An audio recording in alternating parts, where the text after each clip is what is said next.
जय हिंद। मैं Pranav Kumar GS classes Kishanganj में आपका स्वागत करता हूं। आज हम बीपीएससी 67वीं की तैयारी के लिए जो है बाबर एवं उससे संबंधित जो है प्रश्न जो है उसके बारे में समझने की कोशिश करते हैं। मैंने आपको अपने वीडियो में बताया दिया था कि बाबर जो था कहाँ का शासक था, वो फरगना का शासक था। फरगना कहाँ पे है? आधुनिक उज्बेकिस्तान में है। उज्बेकिस्तान की राजधानी आपको ताशकंद है।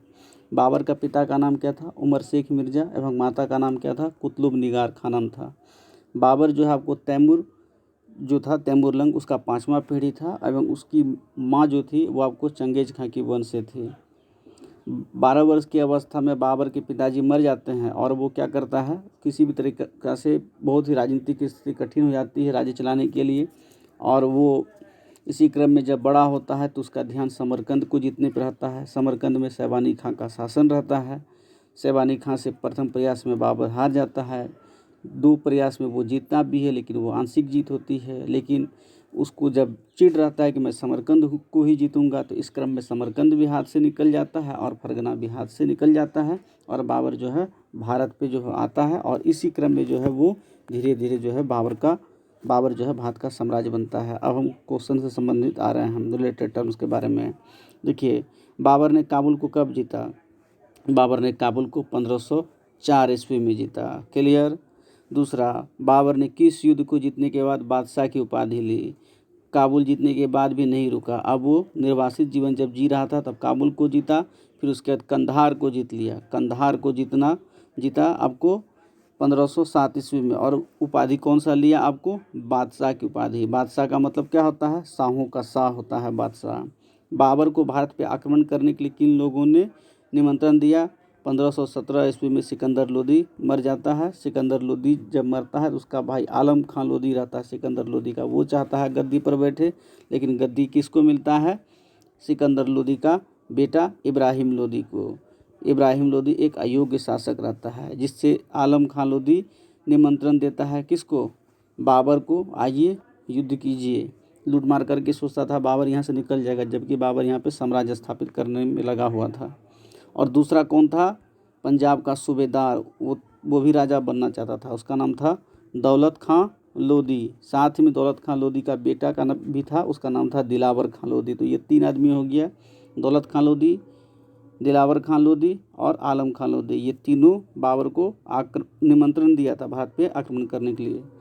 चंगेज खां के समय भारत का सुल्तान कौन था? देखिए, गुलाम वंश का इल्तुतमिश, जिसने गुलाम वंश में सबसे ज़्यादा कार्यकाल है और सबसे पहला व्यक्ति था जिसने कि आपको सुल्तान का उपाधि भी लिया था, इल्तुतमिश। इसी के समय में भारत का जो है पश्चिमी सीमा पे जो था आपको चंगेज खां खड़ा था, समझे ना। तो चंगेज खां किसका समकालीन था? आपको इल्तुतमिश का समकालीन था, गुलाम वंश का, इल्तुतमिश का। खानवा के युद्ध में राणा सांगा का सेनापति कौन था? Most important question. खानवा का युद्ध 1500 कितना में लड़ा गया था? 27 ईस्वी में लड़ा गया था। और खानवा कहाँ पे है? खानवा आपको भरतपुर एवं फतेहपुर सिकरी के बीच का क्षेत्र है। भरतपुर कहाँ पे? राजस्थान। फतेहपुर सिकरी आपको उत्तर प्रदेश। दोनों बॉर्डर के बीच स्थित, मतलब खास करके भरतपुर का एक गाँव है और फतेहपुर सिकरी के पास में ही आपको आगरा है। यहीं पर आपको युद्ध हुआ था, खानवा का युद्ध।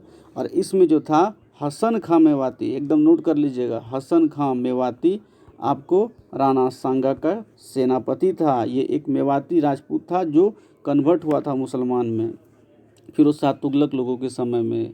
क्लियर। हसन खां मेवाती। एक क्वेश्चन और पूछा है बीपीएससी में, आपको बता देते हैं कि हल्दी घाटी का जो युद्ध लड़ा गया था उसमें महाराणा प्रताप का सेनापति कौन था? वो था हकीम खां। ये सूर था, अफगान था, हकीम खां सूरी। कौन था? महाराणा प्रताप का सेनापति था हल्दी घाटी युद्ध में।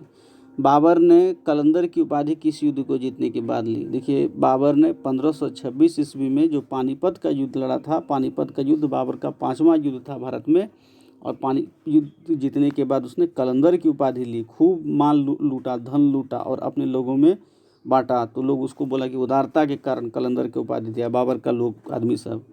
बाबर के कब्र पे किस चीज़ की आकृति है? पहला मुगल ये बादशाह था, मुगल राजा था, जिसका कि कब्र पर कोई भी चीज़ का आकृति नहीं है। पहले इसका कब्र आपको आगरा में था, उसके बाद इसका कब्र को काबुल लेके गया, आगरा का आराम बाग में। आराम बाग में ये क्या करता था? बागवानी करता था। और इतना बढ़िया बागवानी करता था, दोनों तरफ बागवानी करता था, बीच में एकदम झरना टाइप का बहता था, समझ लीजिए। बागवानी में बहुत रुचि था इसको, बाबर को। दूसरा था हुमायूं, एक जो शालीमार निषाद बाग जो बनाया है, हुमायूं बनाया था, जहांगीर ही बनाया था, मुग़ल बादशाह जहांगीर, शालीमार निषाद बाग। लेकिन सबसे पहला जो ऐसा बाग जो दोनों तरफ पेड़ रहे, बीच में झरना रही है, किसका था? ये आपको बाबर का था। इस तरह से भी क्वेश्चन पूछा जाता है। तुझे के बाबरी में कितने मुस्लिम राजा का वर्णन है? देखिए, तुझे के बाबरी मतलब बाबरनामा ही उसको कहते हैं, जो कि उस भाषा में लिखा हुआ, फारसी भाषा में, तुर्की भाषा में। कौन भाषा में? तुर्की भाषा में, नोट फारसी, क्योंकि बाबर को फारसी का भी जानकारी था, अरबी का भी और तुर्की का भी। तुर्की उसका मदर टंग था, मतलब मातृभाषा था, तो तुर्की में लिखा था आपको तुझे के बाबरी या बाबरनामा, और उसमें 5 मुस्लिम राजा और 2 हिंदू राजा का वर्णन है। बाबर द्वारा लिखित काव्य पुस्तक का नाम क्या है? बाबर जो है कविता लिखने का शौकीन था। पद्य का मतलब ही कविता होता है, और जो उसका कविता का जो पुस्तक था, उस पुस्तक का नाम था दीवान। और एक शैली उसने बनाया था, कवि पद्य शैली, उस शैली का नाम था मुबायन शैली, लेकिन पुस्तक का नाम क्या था? दीवान, और शैली का नाम मुबायन शैली। क्लियर? बाबर मंगोल के किस कबीले जाति से था? बाबर जो है मंगोल जाति का था, इसी कारण उसके वंश का नाम भी आपको मुगल पड़ा। और बाबर जिस कबीला का था, उस कबीला का नाम था बरलास कबीला। ये सब क्वेश्चन आपको कहीं भी नहीं मिलेगा, बहुत खोज खाज के बनाए हैं। बरलास कबीला का था। बाबर किस भारतीय राजा को सबसे शक्तिशाली बताया? बाबर ने, मैंने कहा, 5 मुस्लिम राजा और 2 हिंदू राजा का वर्णन किया। उसमें उसने तुलुब वंश के राजा, जो राजा कृष्णदेव राय थे, विजयनगर साम्राज्य के राजा, तुलुब वंश के विजयनगर साम्राज्य के राजा कृष्णदेव राय को भारत का उस समय का सबसे शक्तिशाली राजा बताया था। बाबर ने भेरा के किले को कब जीता? बाबर ने भारत में सबसे पहला आक्रमण 1519 में किया और भेरा के किला को जीता। 1519 में किसके खिलाफ किया था? यूसुफ जई कबीला के खिलाफ में किया था, और भेरा के किला को जीत लिया था।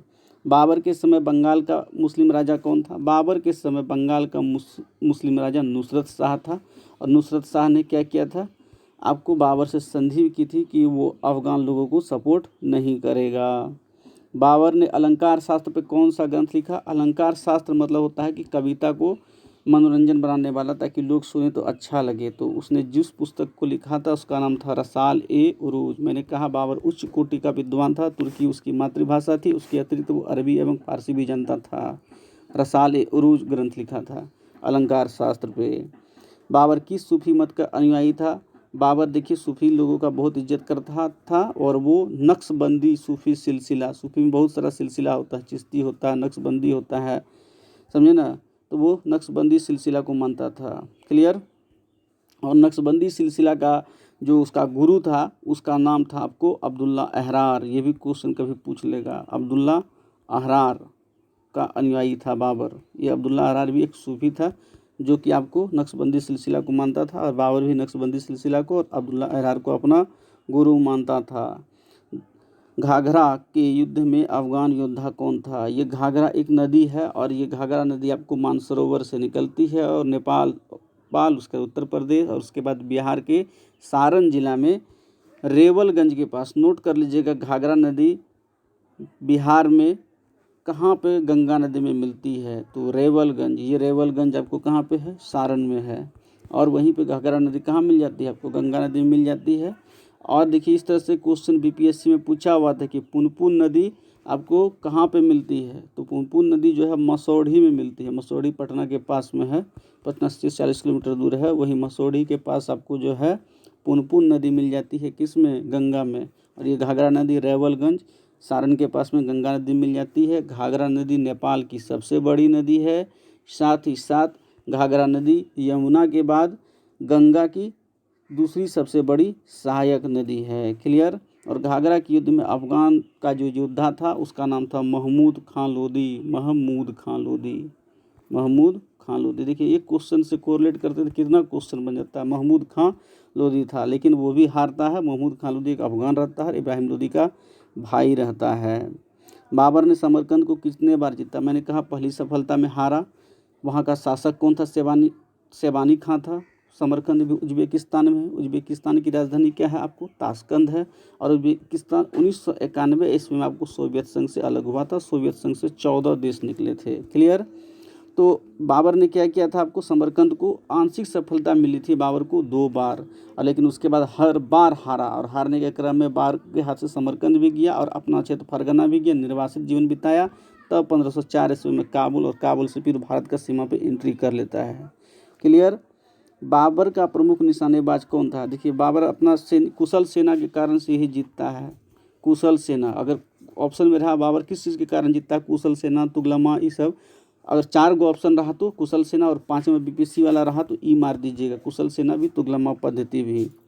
बाबर का प्रमुख निशानेबाज अली और मुस्तफ़ा नाम का व्यक्ति था, अली एवं मुस्तफ़ा नाम का। क्लियर? बाबर ने भारत में अपनी राजधानी किसे बनाया? दिल्ली को तो नहीं बनाएगा, क्योंकि खानवा कहाँ पे है? भरतपुर, राजस्थान, और आपको आगरा से एकदम नज़दीक है। तो खानवा का ही मेन लड़ाई था उसको, क्योंकि राणा सांगा ने 2 बार आपको इब्राहिम लोदी को धूल चटा दिया रहता है। तो इब्राहिम लोदी थोड़े मेन राजा रहता है, मेन राजा उस समय आपको रहता है उत्तर भारत का राणा सांगा। राणा सांगा को जब तक नहीं हराता तब समझिए कुछ नहीं होता। और राणा सांगा ने छिटफुट लड़ाई में जो है आपको बाबर की सेना को हराया भी था।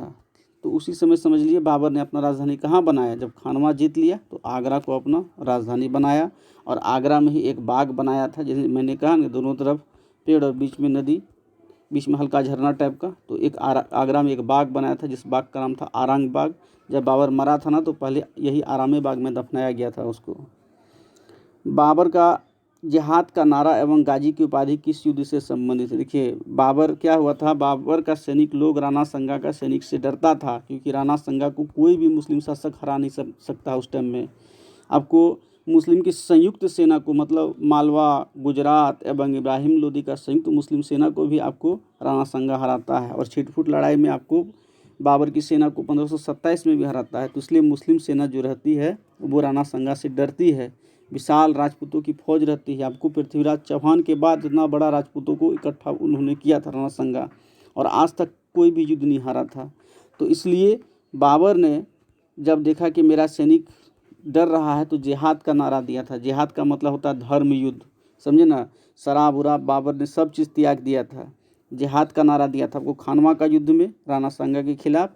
और साथ ही साथ इस युद्ध में जो है ना, जब जीत लिया था तो गाजी का भी उपाधि धारण किया था।